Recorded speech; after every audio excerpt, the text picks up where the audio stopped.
Hi, welcome to Inside the Scary Mind of a Writer, and I'm Adina Lev, the writer. This is episode 71 of getting my name out there and voice recognition, name recognition, all that other stuff that I'm trying to do as a writer, trying to get an agent, trying to land an agent. Uh, why do I want an agent? Good question. I want an agent so that I don't have to keep doing the grunt work. The grunt work is finding an editor and having the editor go through my book and tear it apart and look for continuity and all the other stuff. All the stuff I do now, I want somebody else to do. That's formatting. Oh my God. There is so much when you're self publishing. I use the Amazon self publishing and it's the Kindle Press. And they have a format that you put the book into.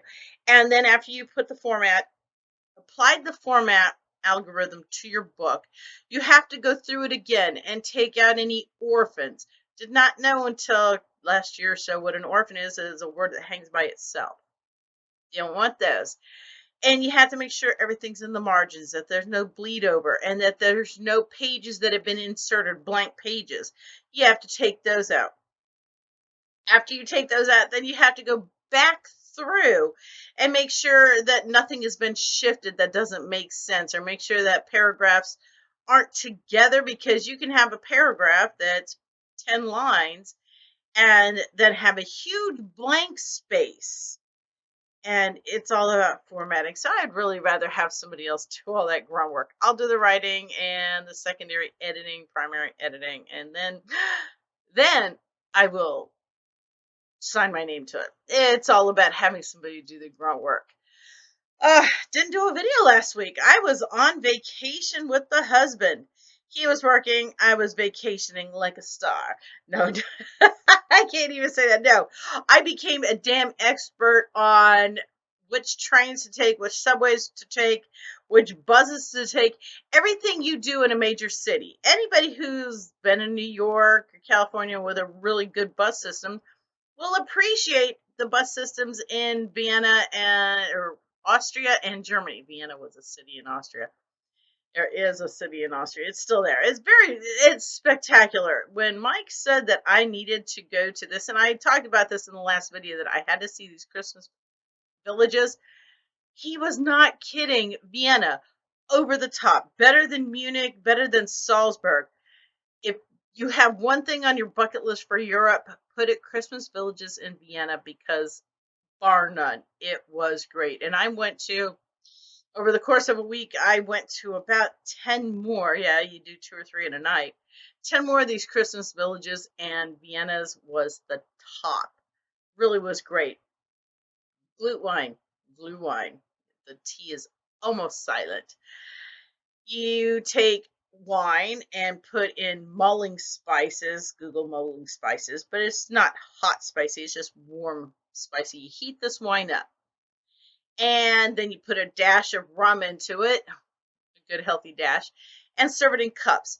And you go around to these Christmas markets and you get glue wine. And that's the whole thing that started these Christmas villages. Was during the winter solstice, you had Yule and Yule logs, but it was a way to get people out of being hermits in their house. The days are short. You have what, 9 hours of light, and it's easy to become ensconced, cocooned, and it's very easy for depression to really take hold. So if you have something to go out to, like a Yule celebration or a Christmas market, and if you're out and about and you don't see your friend Hugo or Maria, they haven't been out there, it makes you go to their house and check on them.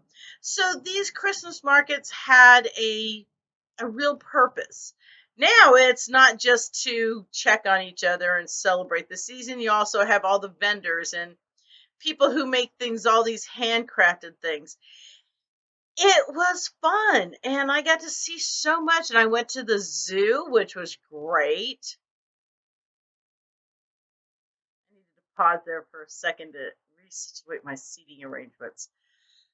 Zoo, yes, great zoo. They had a bat cave. Yes, I loved this bat cave. I put it up on Facebook.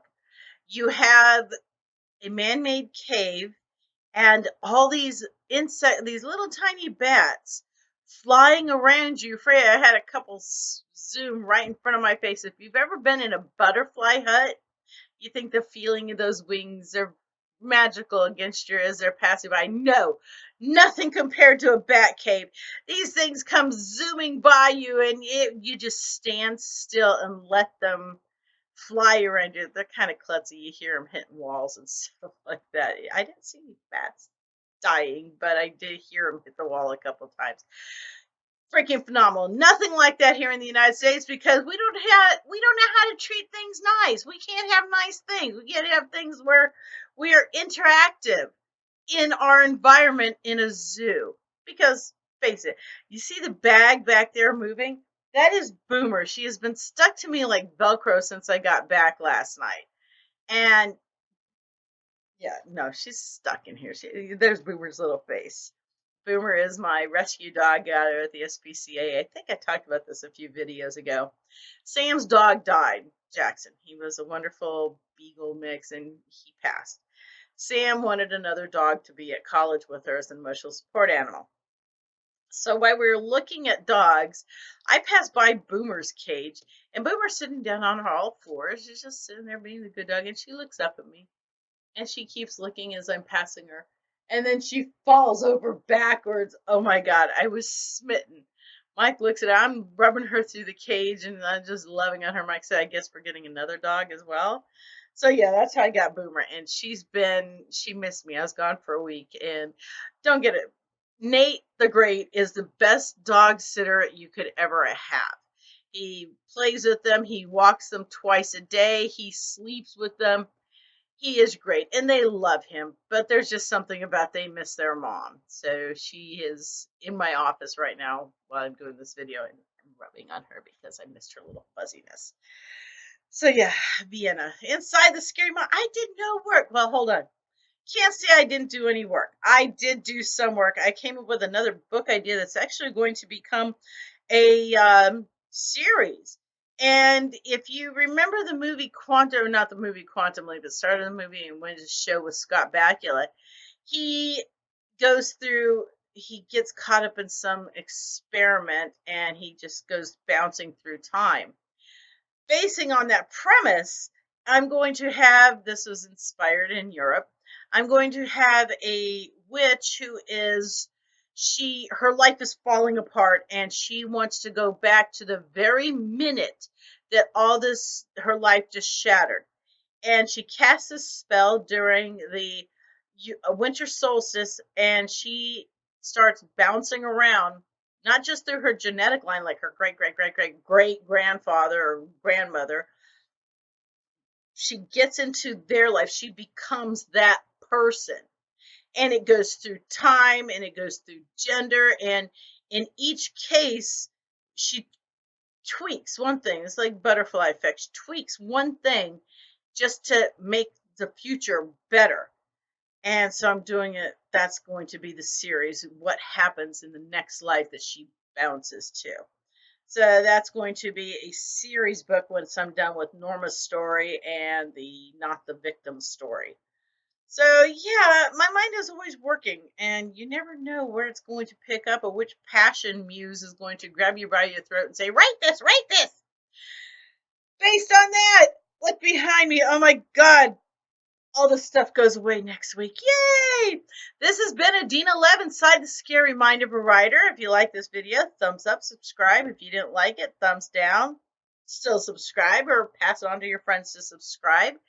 I will be babbling at this camera again next week, and y'all be safe out there. Bye! Oh, Romper Room second. Hi, Judy. Hi, Raynell. Hi, Sylvia. Hi, Alexis. Hi, Amy. Hi, Sam. And hi, Jay, my grandson. He's still watching. Josh, hello. And anybody else, hit me up. I will talk to you next time. Y'all be safe out there. Merry Christmas, Happy Solstice, Good Kwanzaa, Merry New Year, and anything else we can throw in there. Bye. Happy Hanukkah. Bye.